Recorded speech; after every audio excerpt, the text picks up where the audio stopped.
Awesome. Sweet. Yeah. Can't wait for this one. Chris Hatton. Welcome, Chris Hatton. How we doing tonight? All right.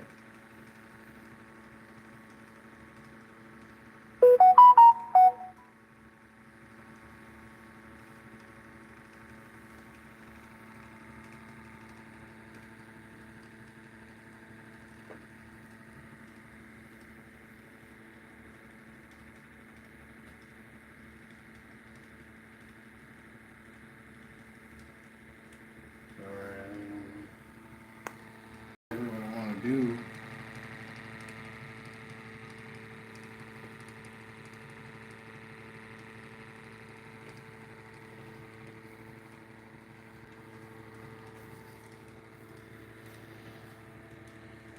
But I just want to go over the two loops with each of them having their own coil. And that's like all the energy you need. You start putting the coils in series and you lose a little bit each coil that you add. I mean, you gain some, but it's not proportionate. You gain a little less.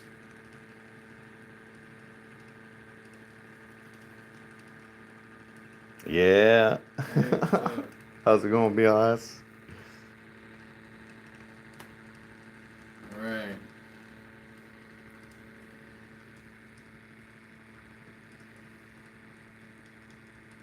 So now each one of these pulse motors, this one and this one, has its own coil designated to it. So this coil goes to, I think, this one, and the big coil goes to this white one over here. Just one coil. Found that to be pretty awesome. And it runs pretty smooth.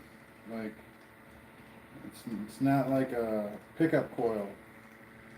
It's a generator coil, and it's in a loop with itself and the pulse motor. So it's just a continuous flow of energy that drops a little bit every time the magnet passes the reed switch. It's actually probably the simplest way you can do this.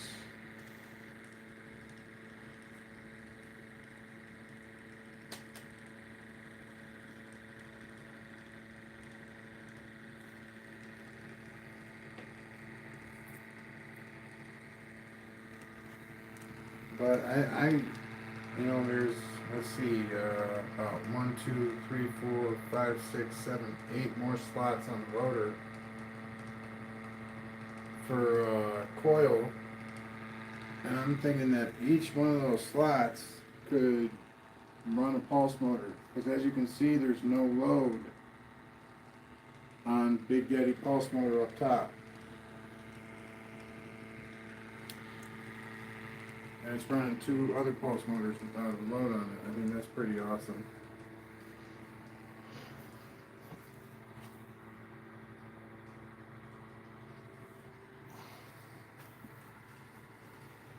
So I have one more coil with the solid soft iron core made out of 32 gauge that I can hook another pulse motor up to.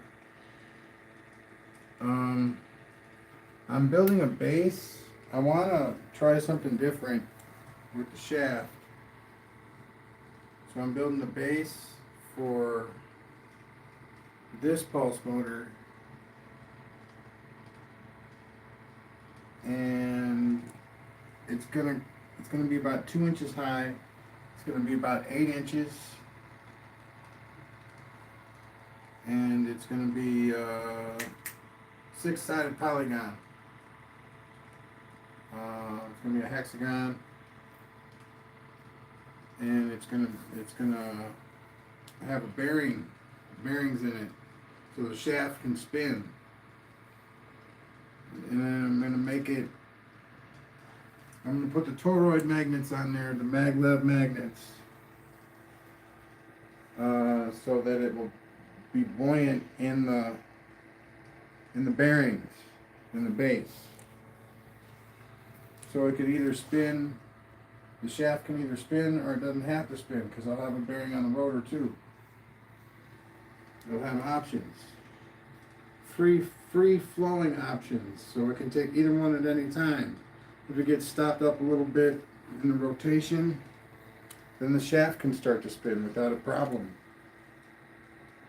You know, or that's just a practical application. But I think having that and having a bearing in the hole, make sure that it's perfectly centered. Hey Sean, welcome to the channel. Hi, Sean.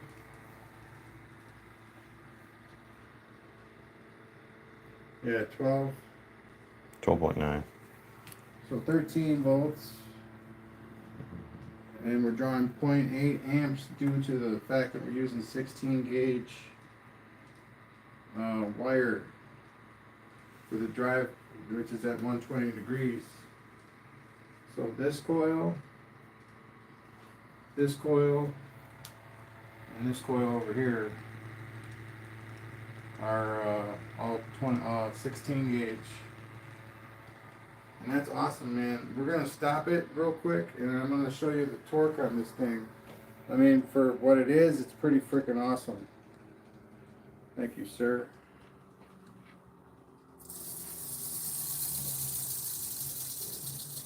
Oh, I can imagine doing that with it still running. My God. Okay, you want to put it back up to 13?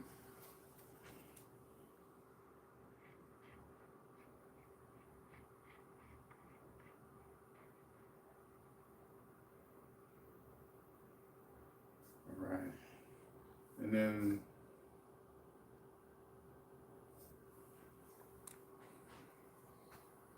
all right. Now, watch this.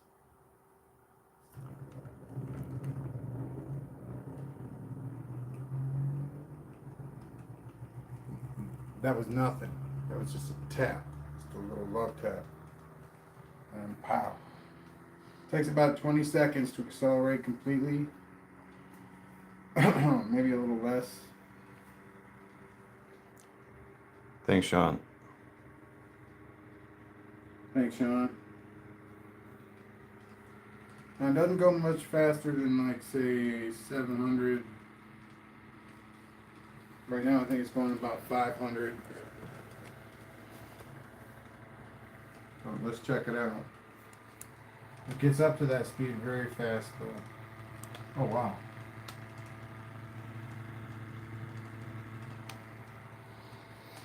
$900. Oh, there it is. There's the real one.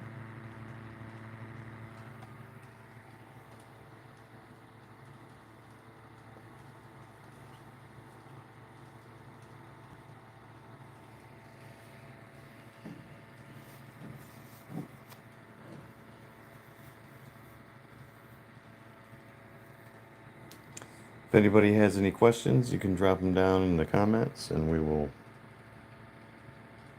try our best to answer them. Yeah, if you got any tips or any pointers, if you want to share your opinion, please go ahead and share it in the comments.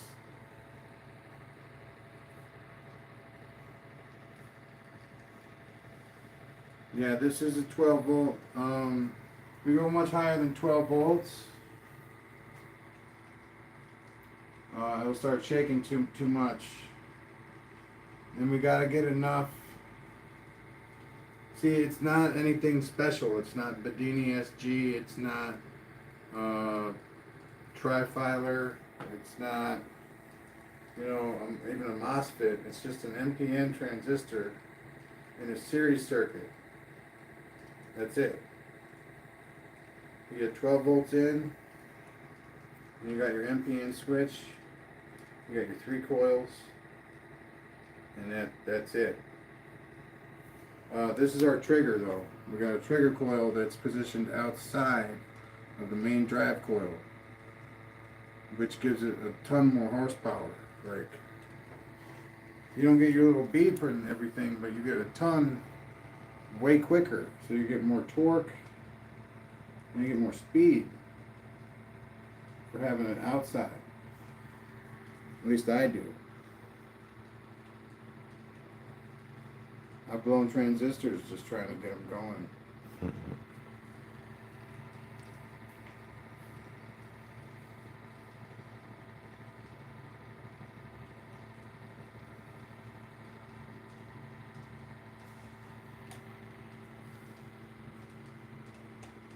Yep, about 740 RPMs. And what that equates to is what I should do right now. Oh, it's all plugged in right over here.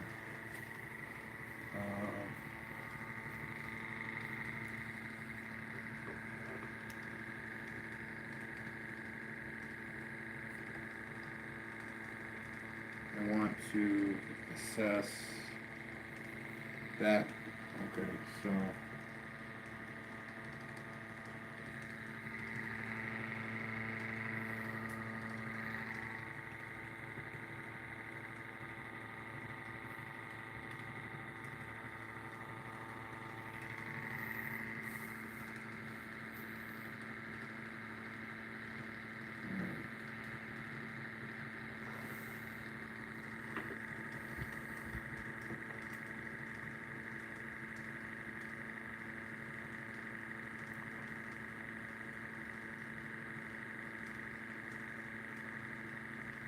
there's this.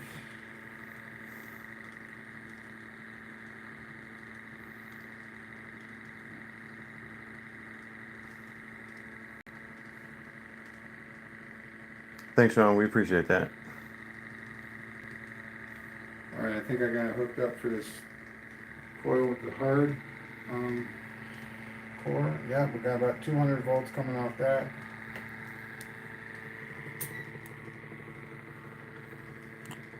Oh, yeah, that sounds like the shaft. Yeah. It sounds like this. Does it sound like there's something different going on? No. Let's get the glare going. There we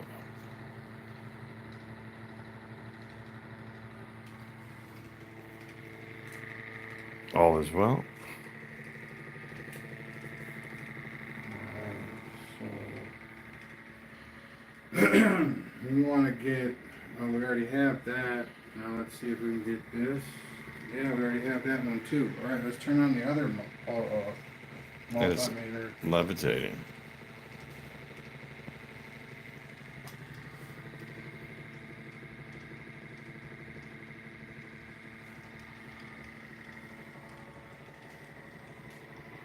Get some amp readings.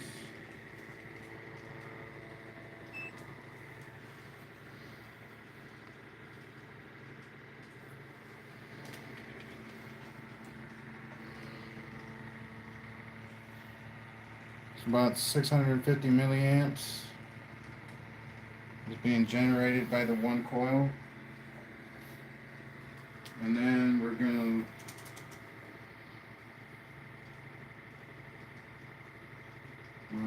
check out the sine wave.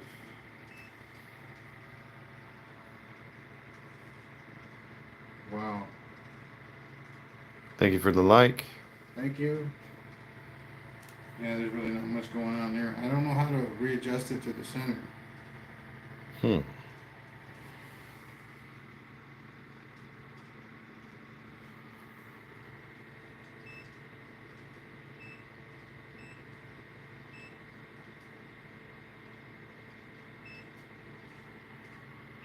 So, good question, BLS. Yes. Are you creating more voltage than what you're using as a power source?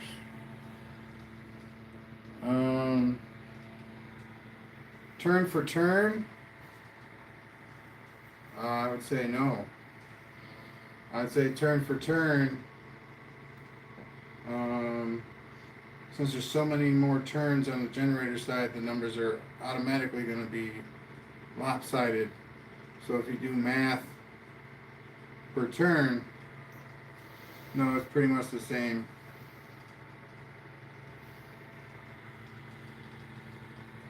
But yeah, the numbers are a lot larger. I mean, tremendous amount larger. And that's It's about 10x. AC. I mean, amps are about the same in as out, but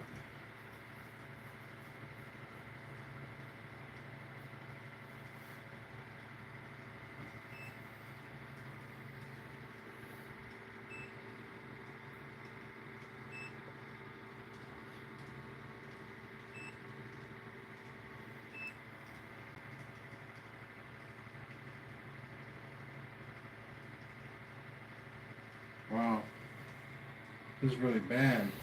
What's up? Just how much there isn't a sine wave, really. This is it right here.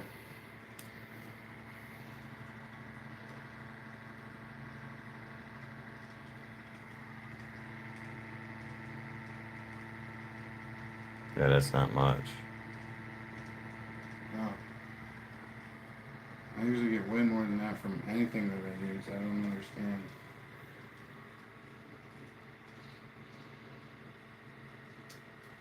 Oh, look at that. What the hell just happened there? Oh, those are millivolts. Okay.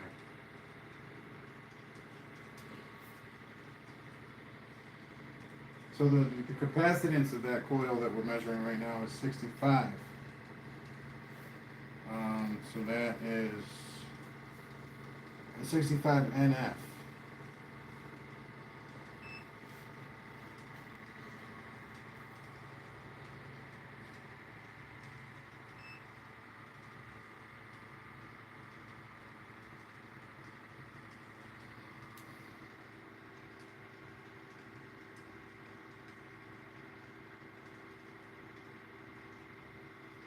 I think it just leveled out a little bit. Yeah, it sounded like it took a load. Yeah, the change is definitely auto frequency tune. Is fluctuating between 158 and 256, 276, 280 hertz. That is.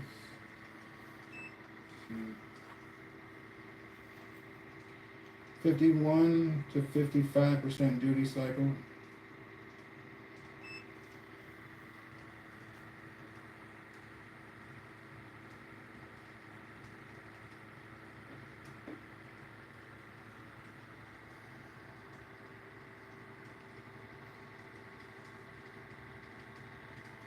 Welcome to the channel.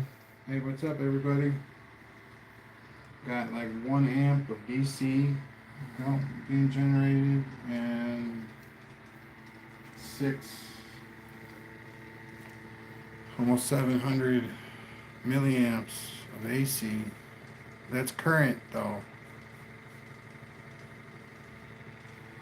And that's apparently all you need to run the gray one down here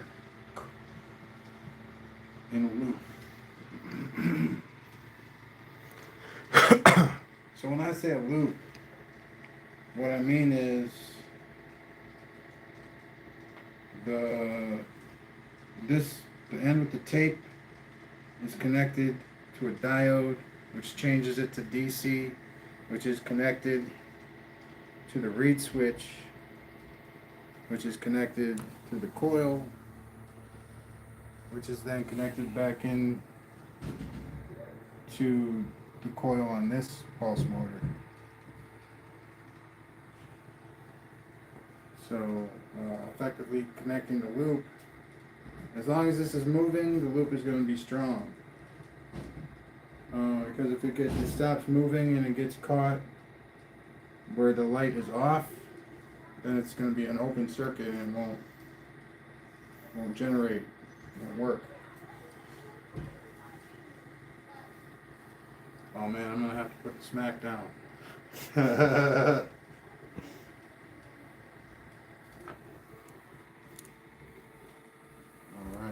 so hold on just a second.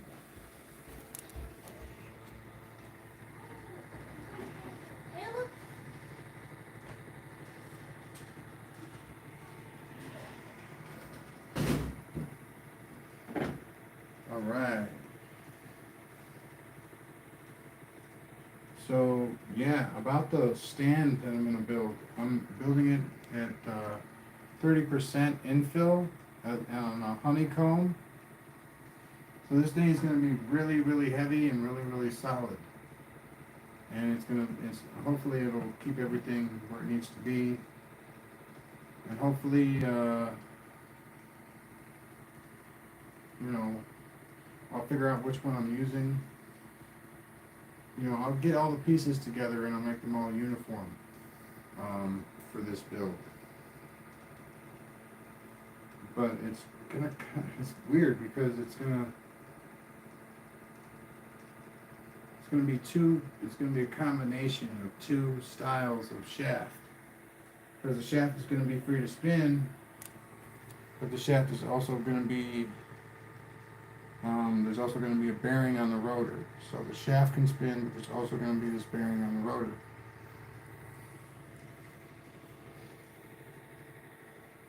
I don't know if that's going to like make anything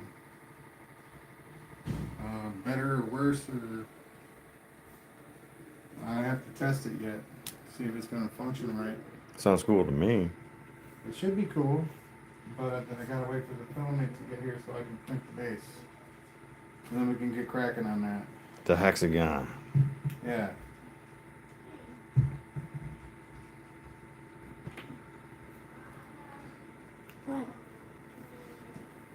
What's up, kid?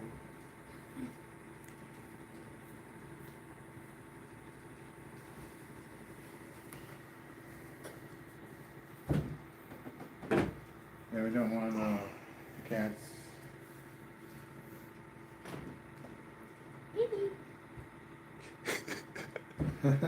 Here he goes to get the cat. That's awesome. That is awesome. Yeah. Precious, man. I gotta catch my breath on that one. That was awesome. Thanks, Sean. Oh yeah, that was a top minute ago, but thank you still. I appreciate it.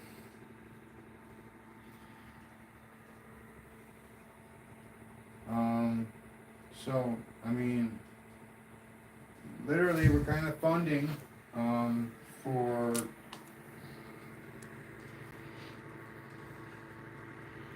yeah, we print on, I'd say this white one and that one over there are my best ones. Yeah, we did 3D print those. Yeah. And this one's 3D printed. The base is 3D printed.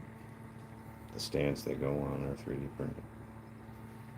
And it's all random from different experiments over time, and we just hodgepodge it together right now anyway to put this display on.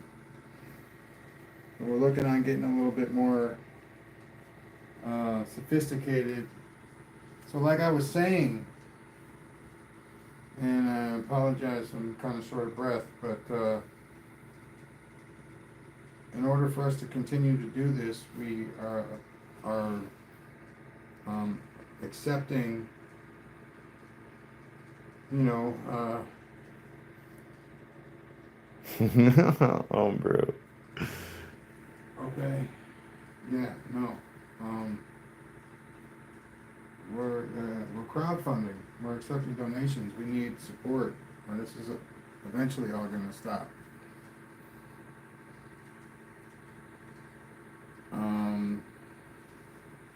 What we're offering in exchange for financial donation is that you get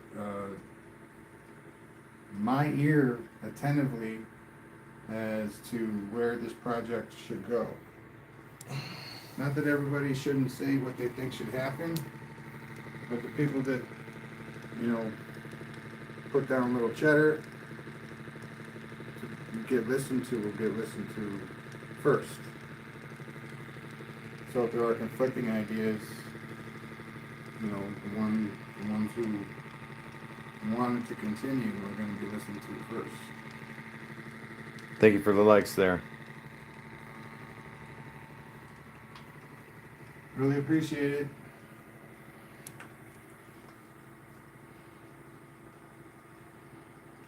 Yeah, man, I'm just a normal person. It seems like I got money coming out of all orifices, but I don't.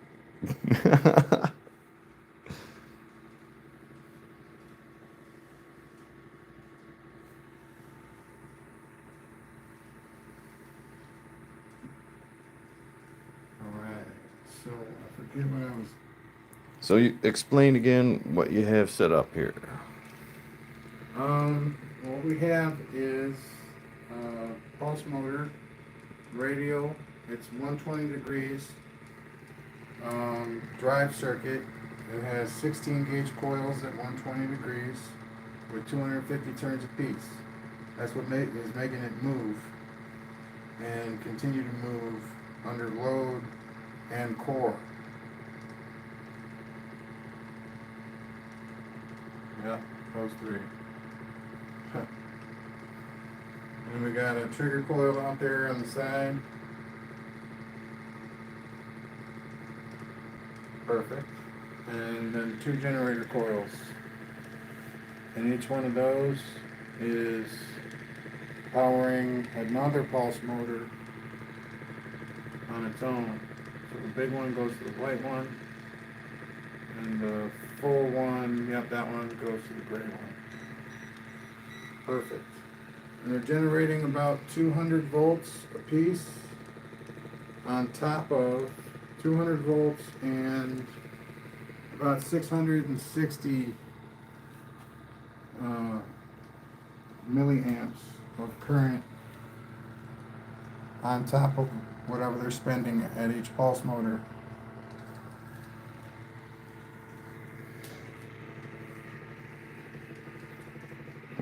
Thanks, BLS.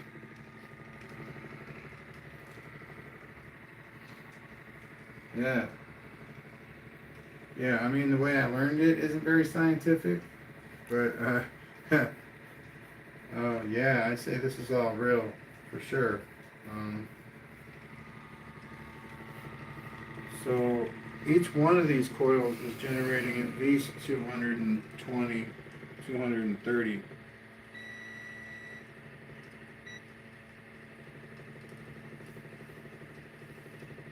So yeah, that right off the bat is lopsided from the 12.9 and 0.8 that's going in. Even if we did it like this, well, maybe if we do it like this. All right, we got 195 volts times 0.666 amps. Let me just turn that all the way down. That's cool. Should probably let the transistor cool down for a second.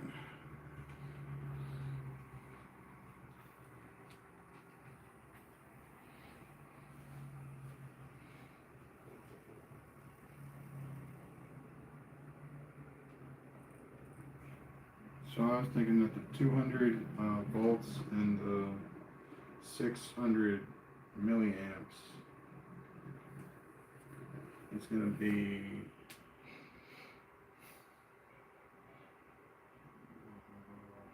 12 watts.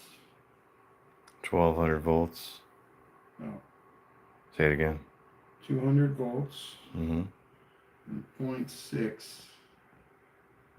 0.6. So that's going to be 120. Oh, 200 times 0.6. that's going to be 120. Mm-hmm. Okay, so 120 watts. Yeah. Wow, we were generating 120 watts. If that's the numbers, yeah. That is the numbers. 120 watts on this one coil right here. That is awesome because 12 times 0.8 Is, let's see now, 96, 9.6. 9.6 watts going in. But you see, we're doubling that also. So you can see how the whole concept of what goes in can't come out just doesn't make sense. Except for like in one instance where it's true. Because 120 watts going out of one of these coils, we have 2 here.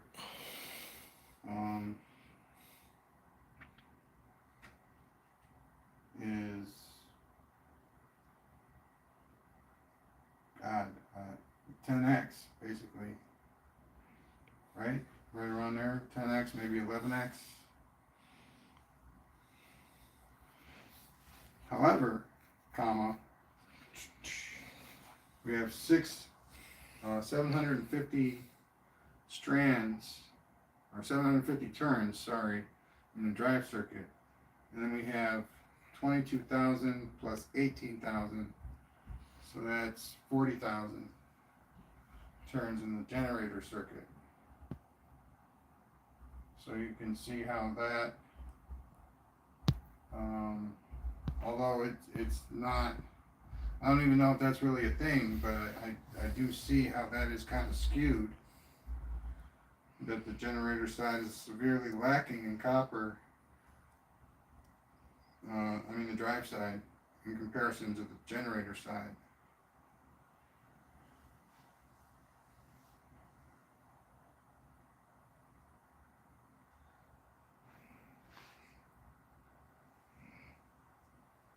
Yeah, I think yes, but you know it's not quote unquote free. We are creating energy, yes, but it doesn't come from nothing. And isn't there a calculation that includes The copper? Yeah. I think so. And when you do that part of the calculation, man, it's all going to square off. Right, it's going to be right on. And then the actual there's an actual loss or an actual flyback would be measured or something. Yeah, I don't know anything about that. They keep on trying to teach me. Yeah. And it's not sticking. All the flyback stuff. This has nothing to do with that. But the friction factor we do know stuff about. So talk about how you use different types of friction reducers. Reducers, yeah. Well, one thing I do is I try to have this not resting on anything. It's being levitated with magnetic bearings, basically. So that's one. We don't have zero friction here, not by any means, but we are really close to just having it be as free as possible. This one over here will spin for 20 to 30 minutes. That's still from when he turned off the power. And then do you put anything on the shaft itself? What do you mean? Like lubricant? Lubricant. I would only use graphite powder, honestly. Dry lubes is all you should be using with the bearings and everything. There we go. I'm not using any lube right now.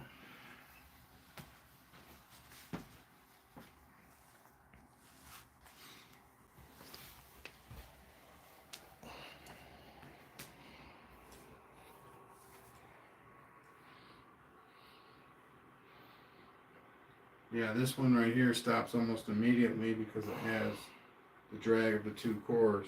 Mm-hmm. And these are really close to the rotor for what the cores are made of. I mean, there's a lot of drag. You see it kind of shaking everything. But then again, I must have it far enough away so that it will move pretty freely.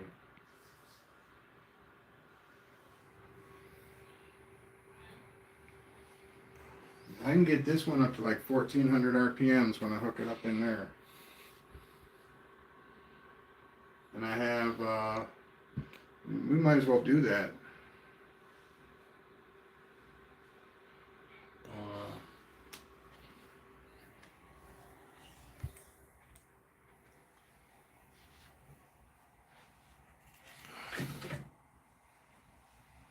We'll see. I don't think we can get it up that fast, but.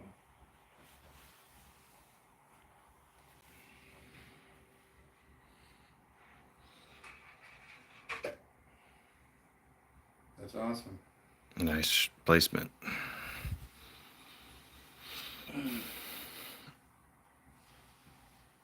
Alright, so now we'll place this one. See, I love how I set this up with inspiration from a buddy 007.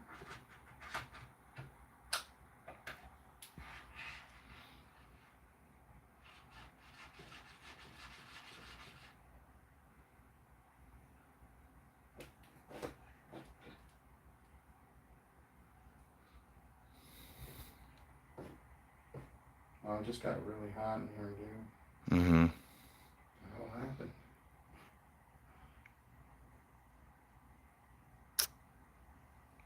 Maybe the angle of the sun. Yeah. Gonna have to turn on a fan or something. Mm-hmm.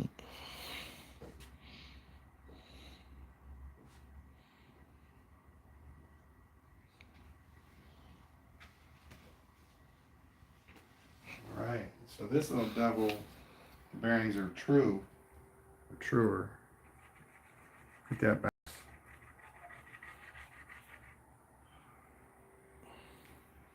I don't know if we're gonna get any, I'm gonna try and spin it, and then we'll adjust the trigger coil. Because the other ones are fixed. And we can slide the 3 120s. Yes, it is levitating. And you can just... Yeah.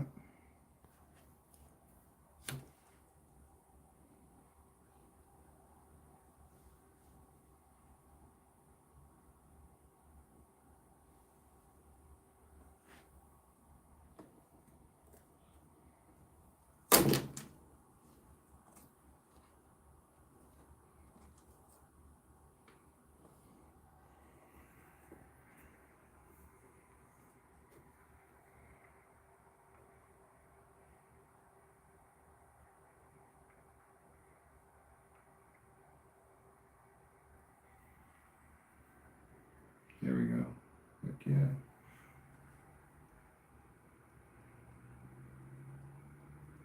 Oh, wow.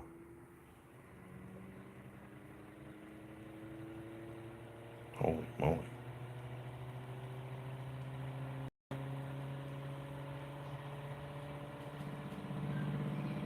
Oh.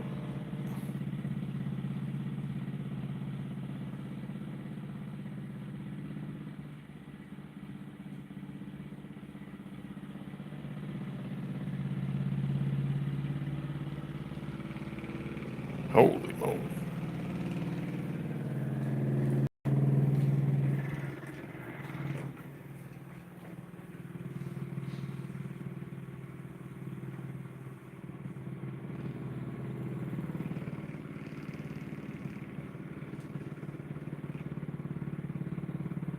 Oh, you can cut that. That was awesome. Heck yeah.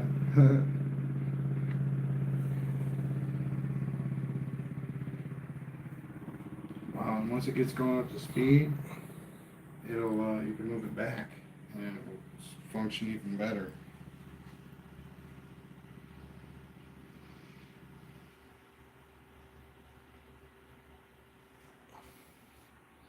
But if you can imagine,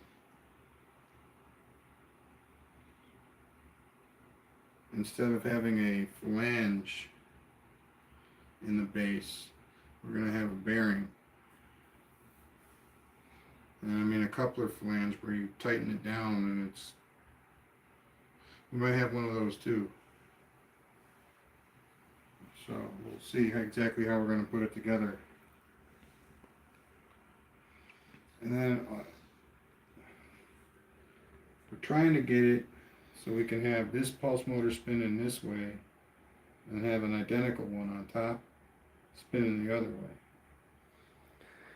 And then have the outer stator spinning the opposite direction of, so maybe we only get to do one layer. But we're going to have a coil spinning one way and the magnet spinning the other way. So that interaction will be a lot more frequency. It'll happen a lot faster than just say with either one of them on their own. But look at that, man. That's off. That is off, and that is moving.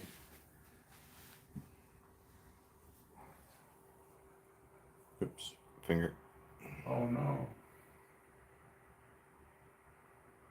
I think he's either doing that manually or he's got it set to do that. Oh. Okay.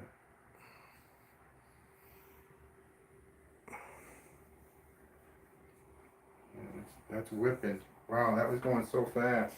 I know. That scared me a little bit. It was just 12. He's 12 like, volts. that was weak sauce, man.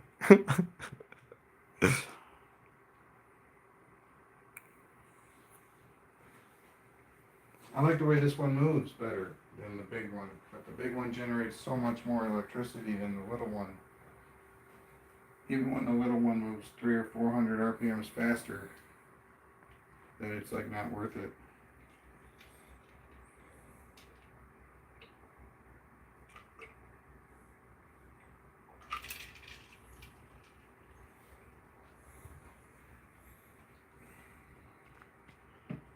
Look at that, man. I've never seen it move like that.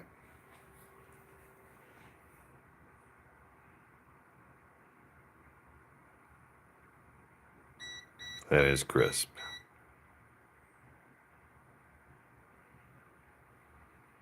Yeah, bearing popped right off though. Mm-hmm.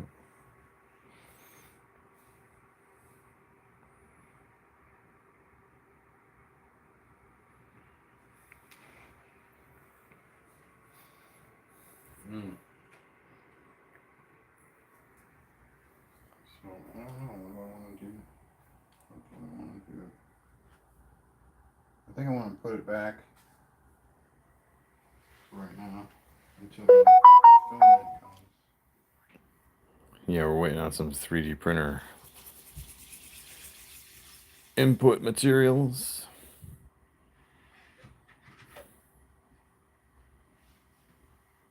And then I can print that base, and then we'll see. Because it's got to be balanced right. I'm pretty sure I can get it. But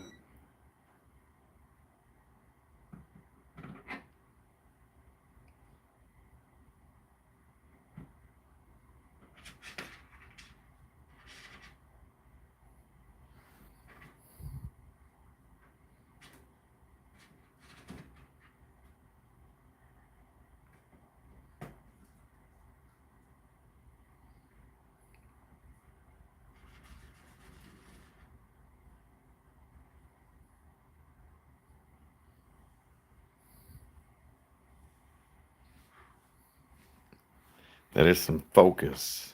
Getting those, just looking right through the bearing and getting it on the shaft.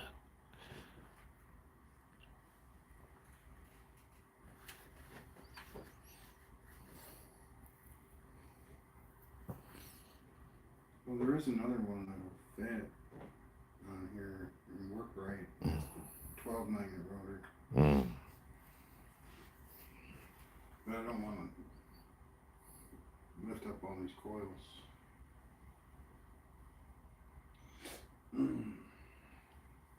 But I'll show you guys what I'm talking about in just a second.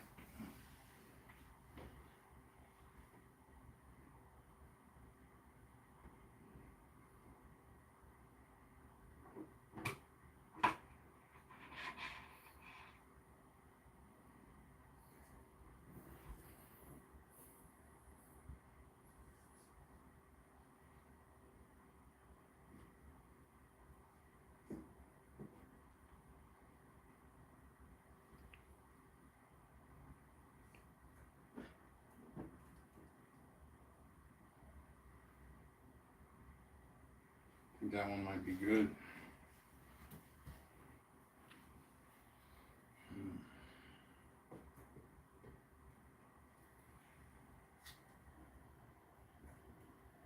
Alright. Now,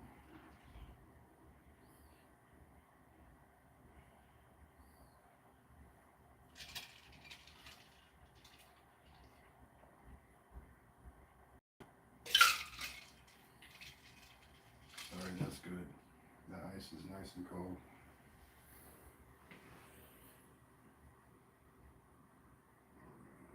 So,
Yeah, I said I think he's actually doing that manually, or he has it automatically done.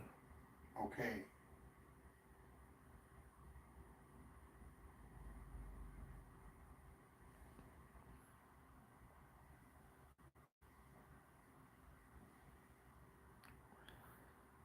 Right.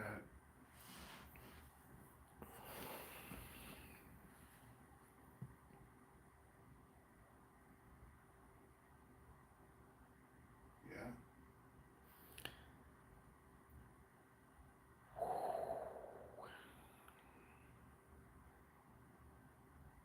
Yeah, if you spin it counterclockwise at the start, it's gonna go counterclockwise. Has it ever gone the other direction Yes. when you started it in one? Only when I use a reed switch. Okay. With the trigger coil, it can go either way, equally as good. I'll just show you right here. Just spin it the opposite direction I normally do.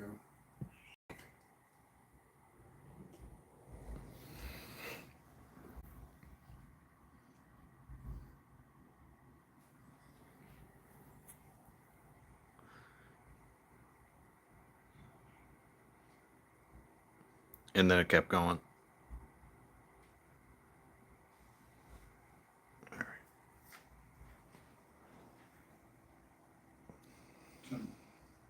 Something's not right. That sound. Yeah. It's like it was like a rattling almost. It was just, it didn't pick up. Maybe there is something to that. I don't know. Not sure. Well, it could be that I put the trigger coil in the wrong spot. I don't think it's that big a deal.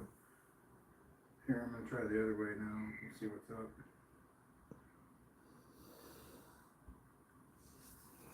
That's just using my ears, though. I don't know if there's really a problem.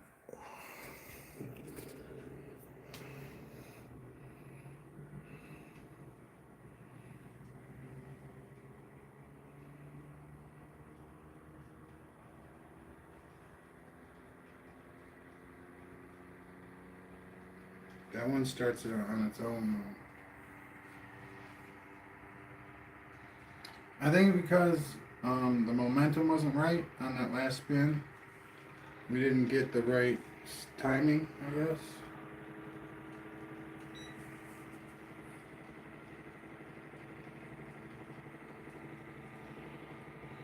And I gotta get a good grip on it for it to work anyway, I guess.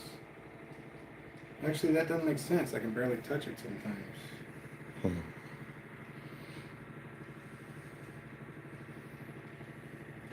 You know? And those amps are a little low. I'm thinking that these coils are a little bit farther out.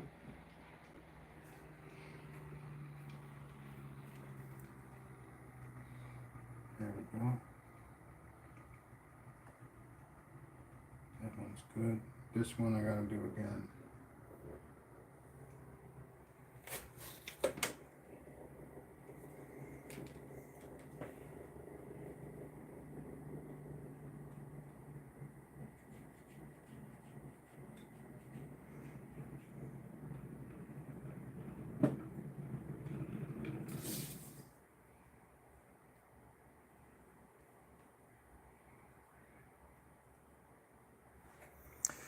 Okay. Yeah, we were. I was. I thought it might even be automatic, like where you were able to program them to go off there. Um, I'm not sure if it helps the algorithm, to be honest. We are new at this. Um, and I would say whatever your preference. Um, BLS says I was thinking maybe magnetically there might be some northern southern hemisphere differences. Question mark. Well, they all face north. Oh no. And then he said you answered it. So my bad. It was already answered as he was typing it. Okay.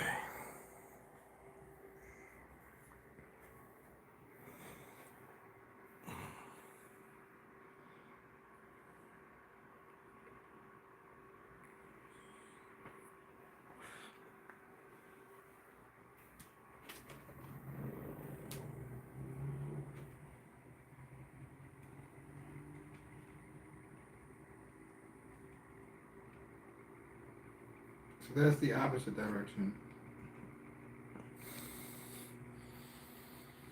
It does sound different though, doesn't it? Yeah, it does.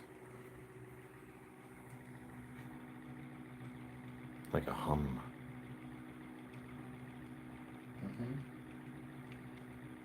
Mm-hmm. Because all these coils are wrapped the same direction in the same way.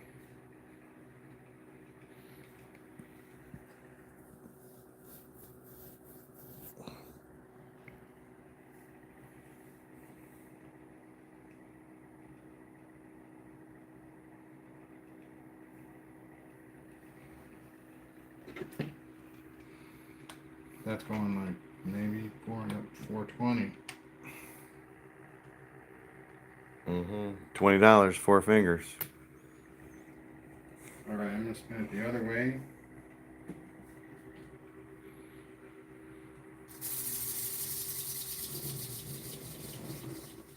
I bet I won't even be able to do that when I spin it the other way.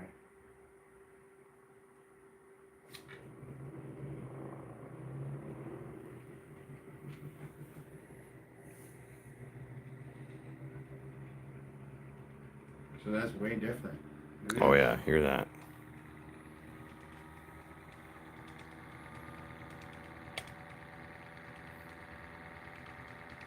Yeah, we're already at 557. Different sound, different speed. On the other direction. Okay, so that's definitely. And a lot more energy from the faster way. But of course.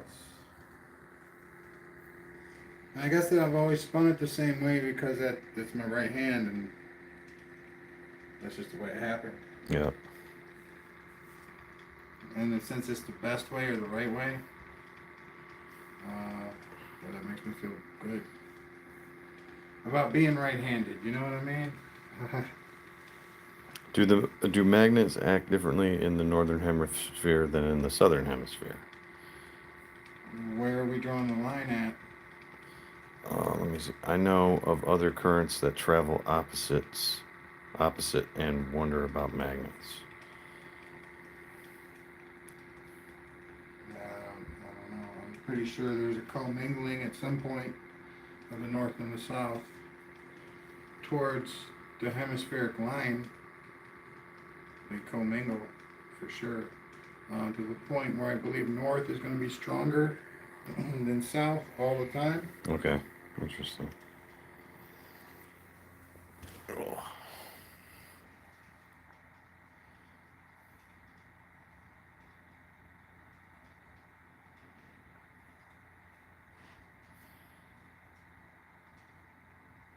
But I don't know. You know, I don't have one of those testers that's like a true north tester. All right. I don't have any of that.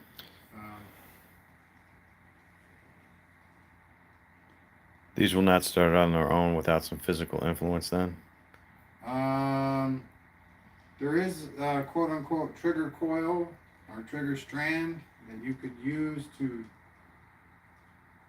like jump start it. So it's not the sensor coil, it's a coil that actually bursts like a capacitor. And that'll start it. Yeah, the trigger coils, like that one, started on its own with the switch. Right, because of positioning. Yeah. But this one is like you get like a 2-gauge wire without any enamel on it, just a little one. I'm pretty sure that'll create enough jolt to move your pulse motor.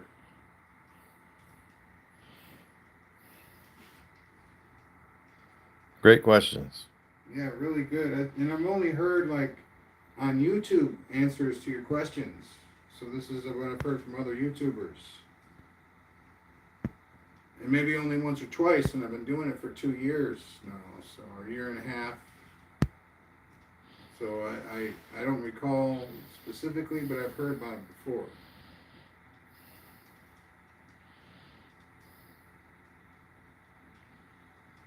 Oh, I can't wait because with the base there isn't going to be that bow. That's right. There's going to be no bow. I got an aluminum plate that I can like work into the build. Maybe get some anti-lens stuff going on too.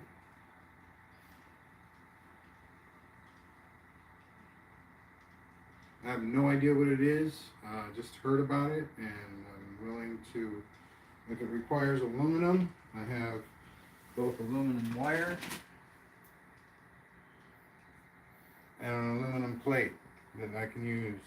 This is not enamel covered. This is no enamel, so.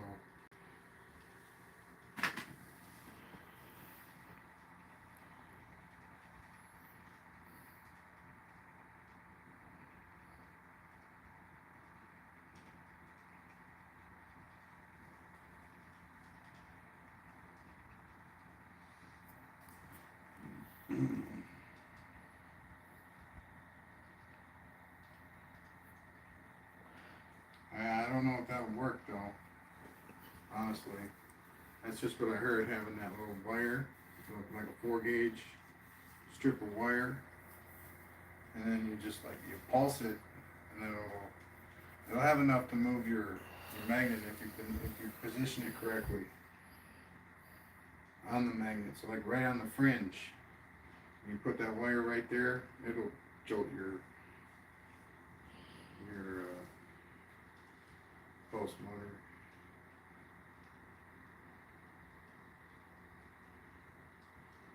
And if your trigger coil is right or your sensor coil is right, that should jolt at enough speed to trigger your transistor.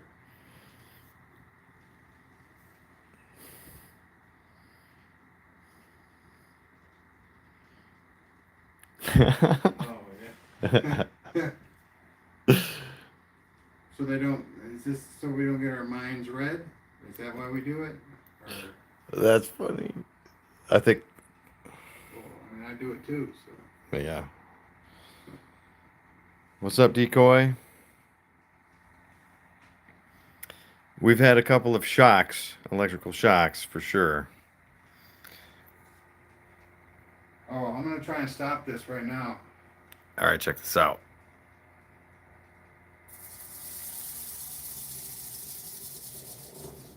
Ooh, yeah, ow. That's some burn. But yeah, I could do it. That's good.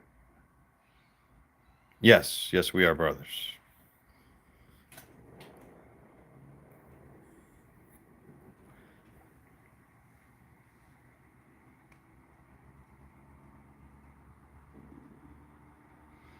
Because if we start with a flat base, I have these pillow block bearings that I could also use. They screw on the sides, and they have a bearing that you can tighten the shaft into.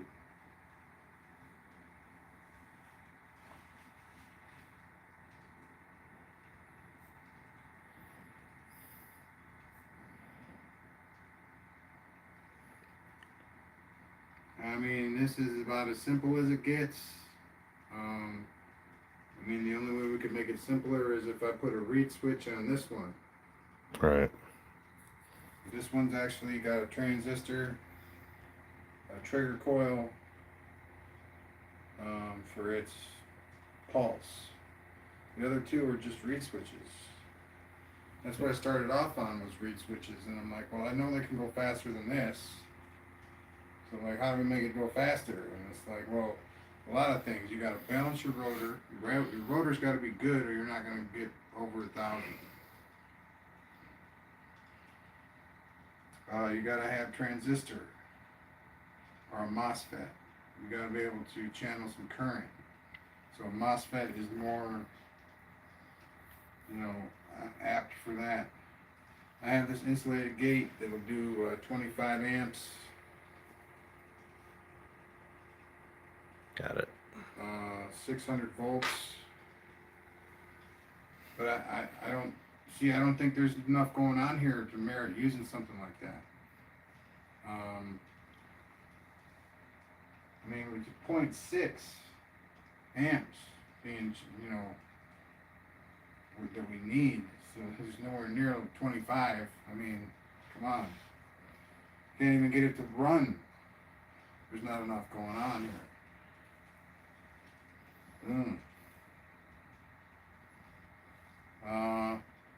And then like the loop, man, I haven't been able to successfully make a loop until the past couple weeks. The evolution is fun to watch, and there's a lot of experimentation and learning. And we don't have any background in this. We kind of come at it just wanting to do it, and There is no energy being stored here, except for the capacitance in the coils themselves. boom. No capacitors, no batteries, nothing. We're using the power supply. That's what I find being so crisp, is that it's like one in, one out, and all this stuff is going on in between. It's like, I never thought, for one, that I'd ever get a second pulse motor running. I always had like the wrong combination of stuff. And it only takes one coil, so like I don't get why it didn't work before. I mean, maybe I had the wrong coils on the second pulse motor. Maybe I was working with a broken reed switch. You know, there's 1,000, you know. Things to troubleshoot. Yes.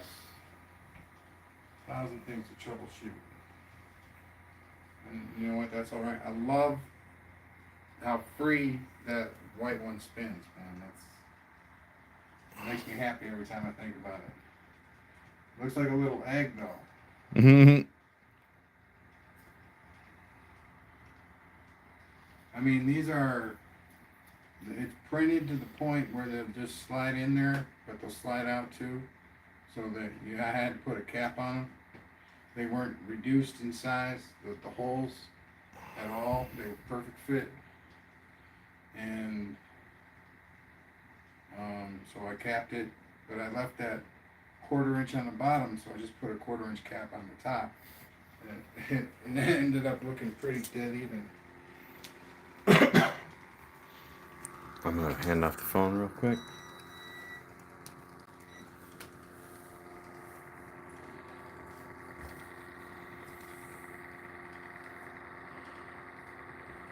All right, so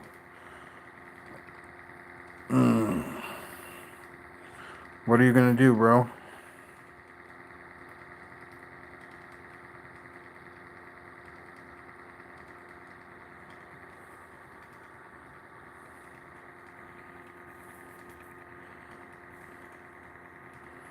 Yeah, I really can't do much. So,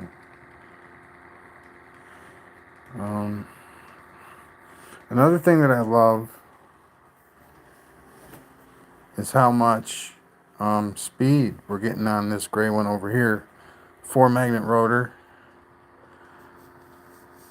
It's amazing. I mean, we got 32 gauge here, we got 26 here, 32 over there, and 24 over here.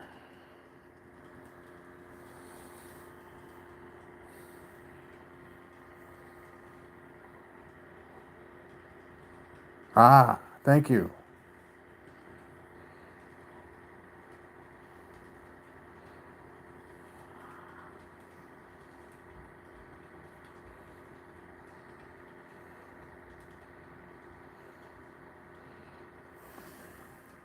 Thanks, homie.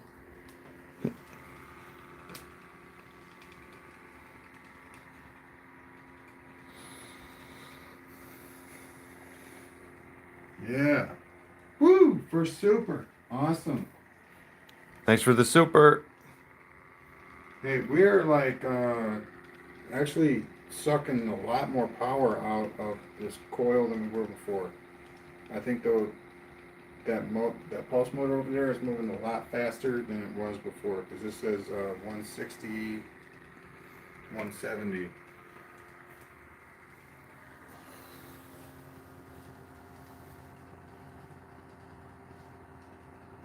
Oh, God.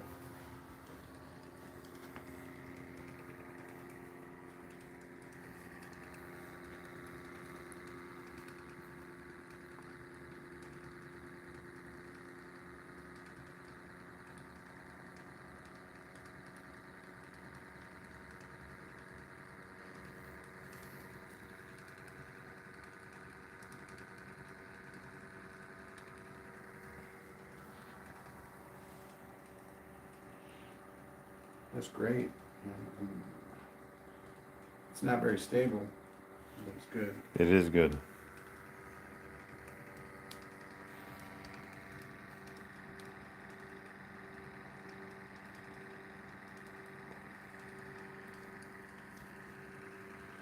I gotta get some more water here pretty soon. All right, and I'm pretty good for calling it soon, Okay. because I am hungry.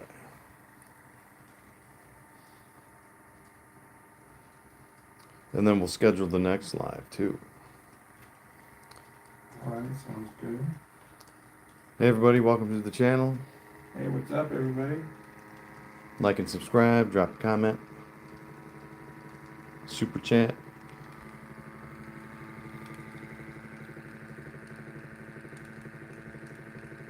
If you guys wanna, we're thinking about opening up collaboration on the streams, because we want your guys' help in building something from scratch. So we'll bring that up in future streams for sure. And we'll just have the components laid out, and then you guys can, plug and play. What's up, Peter? Hey, what's going on, man?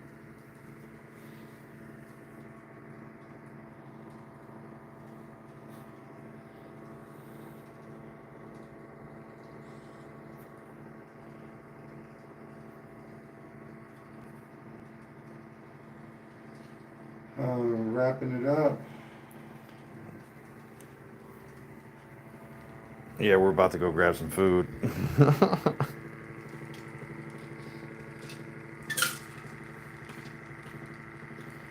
Yes, indeedy.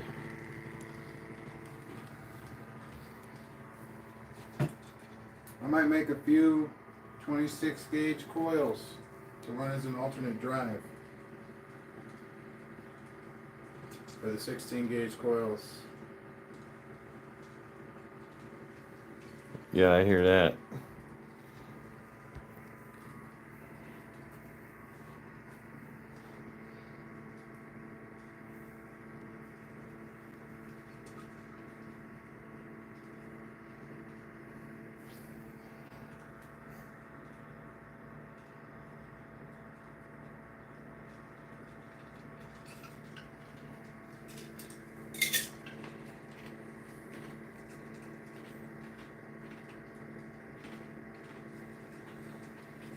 We're going to put a load on this. This pulse motor right here, we're going to put a load on it. On your mark. Get set. Go.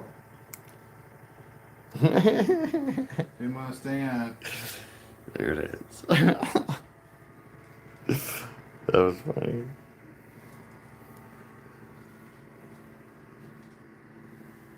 All right, Nice. one more. Here we go.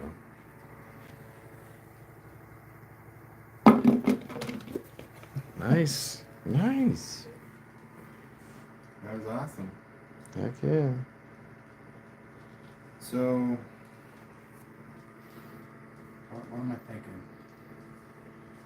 You like those rolls. First time I went to a sushi place, I thought it was actually going to be bread. Uh-huh.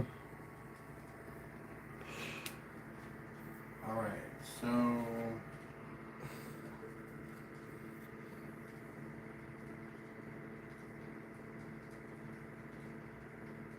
we're gonna work on 0 point project, and we're gonna start. I believe this is gonna be one of our rotors right here. Okay.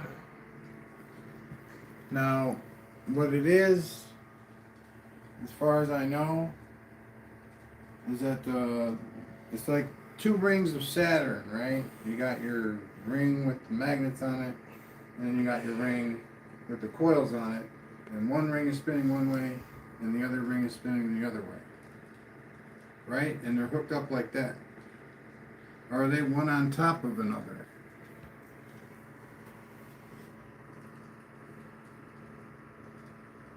Ooh. Double yes. Okay, that doesn't help. So before you ask that last question, yes to both of those. Right, but they're contradicting.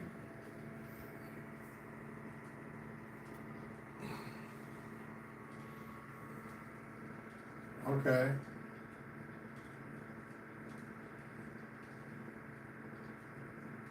So that actually would be a quad interaction, not just a bi interaction. Nice. Yep. We got it. We will look at it. Heck yeah. Thanks, Peter.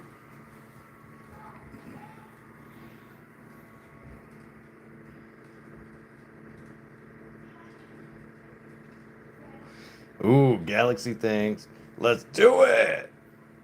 Yeah, I don't know. I'm not so. I mean, it's interesting and all, but well, we're going to take our time and we're going to try and do everything right. Yes.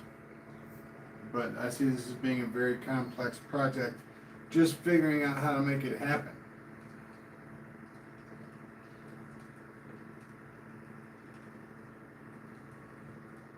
Yes. Yes.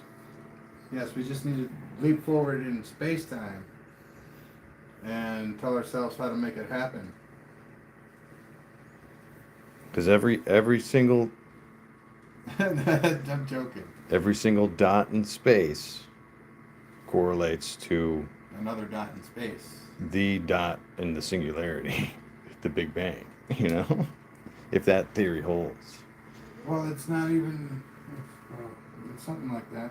Because it's like every dot is connected to that one dot. If it's dots at all. If it's dots at all. There we go. How was that? That was a little dip, little toe dip. All right, let me see what you've been saying, Peter.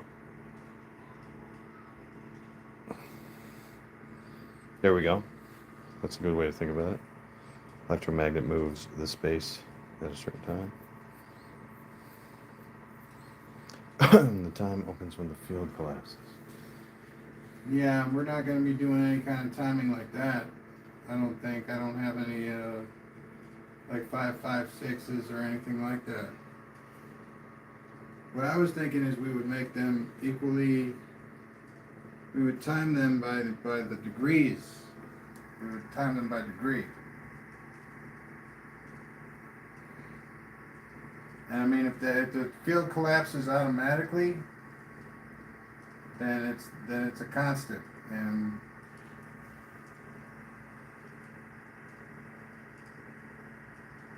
yes, degrees. That's how we're going to build this thing.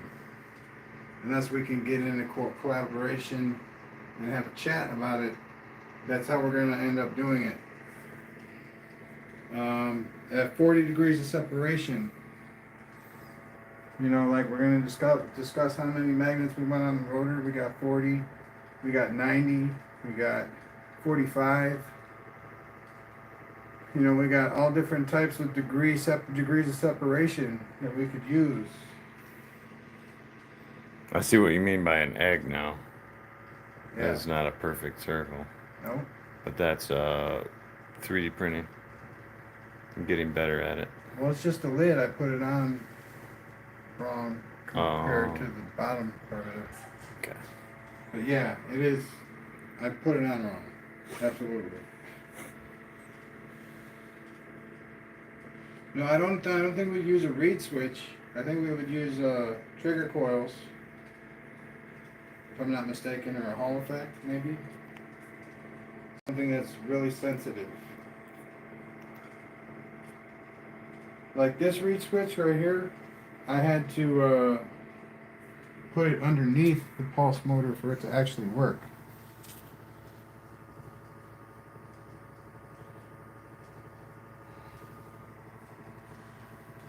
But we're going to take our, step by step, man. We're going to flow. I believe we're going to start off with this rotor. mean, I'm willing to do it with 9-magnet rotor, 2 9-magnet rotors. I'll look at the notes though before I get too much into it. Just something fun to do, you know? Mm-hmm. If we end up scoring big, that'll be something awesome.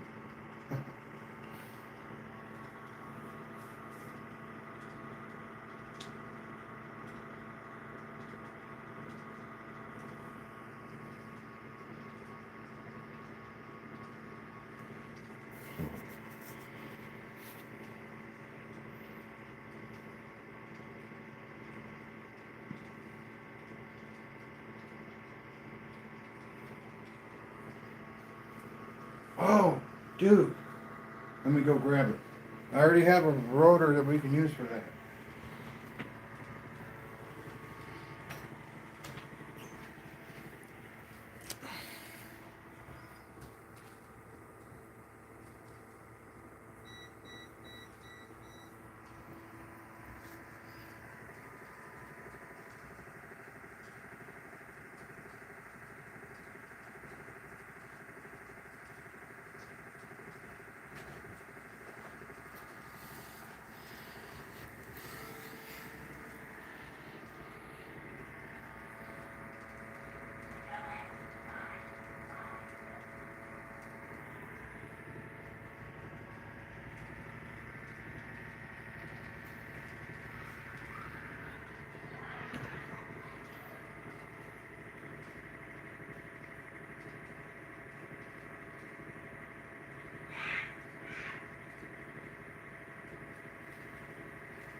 Yeah, one on top and one underneath. Is that, you're saying thinner than that? That's about an inch. No, you're saying the disc with the magnet with the coils on them. Oh, all right, got it. See, this will spin this way, and those two other discs will spin the other way. All right. Hold on, let me get somebody else to hold the phone. All right.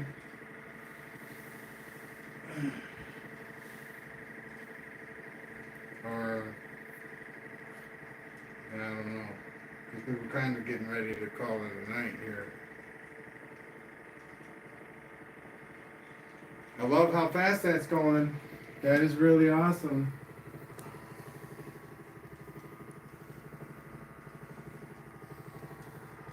And I think if you stack them up like that, that'll work way better than having them be on the outer rim. Oh, damn. Okay.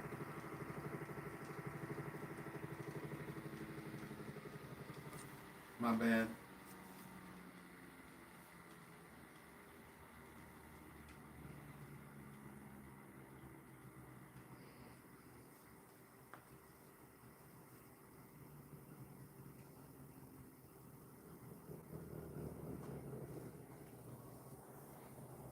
Yeah, this is technically the outer edge of the rotor. See, it's the outer edge. It's just not on the rim or the edge. But I don't know. I'll see what's going on with it because He said you'll see in the link. yeah, I saw that. Oh, okay. Because I think, Yeah, I don't read though, man. That's the thing.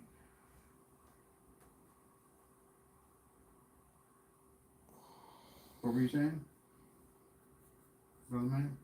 well, I'd like to see it, and we can use that text to speech thing.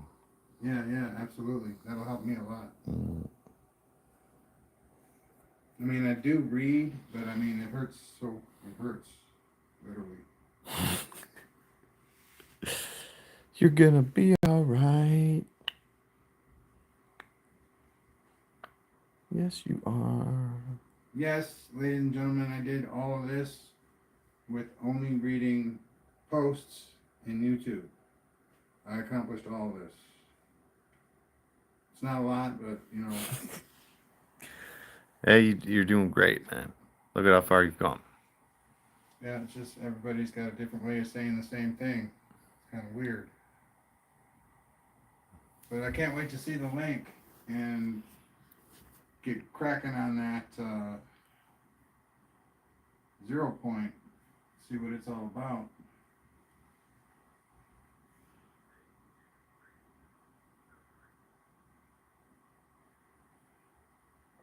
So we might even do one smaller than this, like a 6-inch, and then have like a 7 or 8-inch like hood or a cap that'll go on top and spin on the outer edge. But yeah, getting the coils to spin, I'm just dying to see how they're gonna tell me to do this. I keep on going over and over my head. This, what do we got to do to get this to work? And I guess I'll see it in the link.